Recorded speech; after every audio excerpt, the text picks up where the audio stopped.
Features of education, یعنی education کی خصوصیات کیا ہیں؟ وہ خصوصیات کچھ اس طرح سے ہیں کہ education is both unilateral as well as bipolar in nature, یعنی ایجوکیشن ایسے بھی ہو سکتی ہے کہ صرف ون ڈائریکشنل ہو، یونی ڈائریکشنل ہو، یونیلیٹرل ہو، اس کی ایک ہی طے ہو اور وہ ایک ہی شخص سے متعلق ہو، اور بائی پولر بھی ہو سکتی ہے جس میں دو پولز اس سے مستفید ہو۔ فار انسٹنس، اگر ایک شخص ایجوکیشن حاصل کرتا ہے اور اس کے بعد معاشرہ اور دوسرے لوگ اس سے مستفید ہوتے ہیں تو یقیناً وہ بائی پولر ان نیچر ہے۔ اگر اس سے اس کے اپنے بچے اور فیملی بھی مستفید ہو رہی ہے تو پھر وہ بائی پولر ان نیچر ہے۔ And then it is a continuous process, یہ ایک ایسا پروسیس ہے جو کہ تا موت، یعنی اس وقت تک جب تک کسی انسان کو فنا آ جائے اس وقت تک یہ جاری و ساری رہتا ہے، یعنی ہم سیکھتے رہتے ہیں اور وہ عمل کبھی بھی ختم نہیں ہوتا۔ اٹ از نالج اور ایکسپیرئنس، یہ علم کا نام بھی ہے اور تجربے کا نام بھی ہے، یعنی جو چیزیں ہم تھیوریٹیکلی سیکھتے ہیں، فلسافیکلی سیکھتے ہیں، انکانشیسلی سیکھتے ہیں، سب کانشیسلی سیکھتے ہیں، دوسروں سے انڈرسٹینڈ کرتے ہیں، خود سے پریڈکٹ کر لیتے ہیں، وہ بھی سب ایجوکیشن میں ہیں۔ اور پھر اس کے ساتھ ساتھ ایکسپیرئنس، وہ چیزیں جنہیں ہم کرتے ہیں پریکٹیکلی، جس پہ ہم کام کریں، جس کو ہم تجربے سے سیکھ لیں، وہ چیزیں بھی ایجوکیشن میں ہیں۔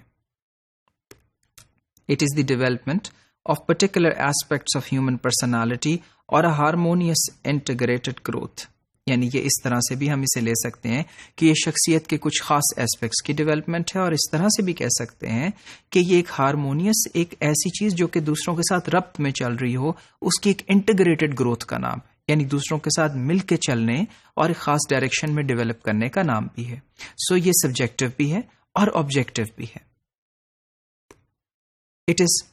conducive for the good of the individual or the welfare of the society، یہ ایک شخص کے بھلے کے لیے بھی ہے اور معاشرے کے بھلائی کے لیے بھی ہے۔ سو اس طرح سے ہم یہ دیکھتے ہیں کہ اس میں ہم یہ انڈرسٹینڈ کرتے ہیں کہ it is for the good of the self and also for the good of the others۔ So it is again bipolar in nature.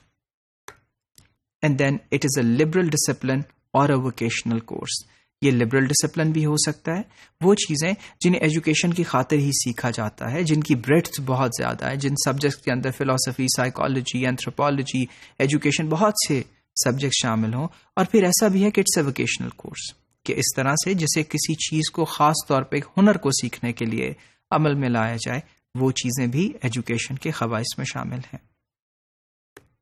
And finally it is stabiliser of social order, یہ معاشرے کا جو طریقہ کار ہے اس کو stable کرتا ہے۔ Conservator of culture, ایک طرف تو یہ کلچر کو کنزرو کرتا ہے، یعنی یہ کلچر کو، جو پریکٹسز ہیں ان کو انہی فارم کے اندر رکھنے کا نام بھی ہے۔ And an instrument of change and social reconstruction, اور اس کے ساتھ ساتھ ایک ایسا عمل بھی ہے جو کہ ایک ایسا انسٹرومنٹ ہے جو کہ معاشرے میں تبدیلی لے کے آتا ہے اور پھر اس کے ساتھ ریکنسٹرکٹ کرتا ہے اس معاشرے کو اس طرح سے جس طرح سے ڈیولپ کرنا مقصود ہے۔ So on the one hand it is in the favor of the practices which are already there, and on the other hand, when a change is needed, then also it works as an agent towards that change.